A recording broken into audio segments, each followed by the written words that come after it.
L'un des clients de cet avocat a été condamné à 18 ans de prison pour avoir dirigé une filière terroriste. Mais il doit payer une amende de 30 000 € pour couvrir tous les frais de justice, une somme qui lui est difficile de rembourser. Monsieur Belomari, il est à la prison, dans une prison à Ytre, on sait où il est, donc on peut lui envoyer cette facture. Mais bon, naturellement, à part si vous travaillez à la prison, très peu, vous avez une petite somme qui vous est donnée hebdomadairement. Donc raisonnablement, on ne peut pas espérer qu'il puisse payer grand-chose avant qu'il sorte, ou en tout cas s'il sort un jour. C'est à sa compagne, pourtant non liée par le mariage, que la facture a été envoyée.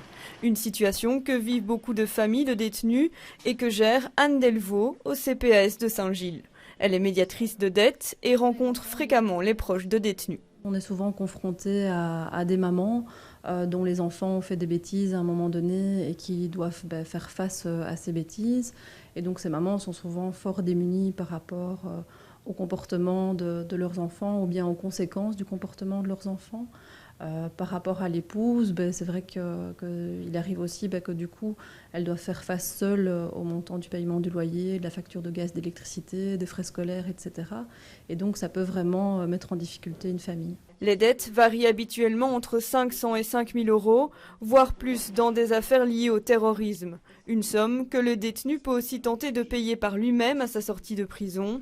Mais là aussi, c'est toujours compliqué. Les gens ont été retirés de la société pour les raisons que l'on connaît et qui, quand ils réapparaissent dans la société, se retrouvent généralement après une période de long suspens sans nécessairement un accompagnement adéquat, bien qu'il y ait des services sociaux, mais qui, à mon avis, sont aussi débordés que nos services au sein des CPS ou au sein des associations. C'est clair qu'on se retrouve souvent avec des choses qui, en amont, auraient pu être arrêtées et peut-être qu'un travail de prévention est à établir afin d'éviter ce genre de situation et vraisemblablement d'obérer toute réinsertion sociale à la sortie. Pour arriver à payer, certains détenus allongent leur peine et certaines familles décident de rembourser quelques euros tous les mois. Le CPAS arrive parfois à allonger le montant demandé, mais les dossiers sont toujours traités au cas par cas et en toute confidentialité.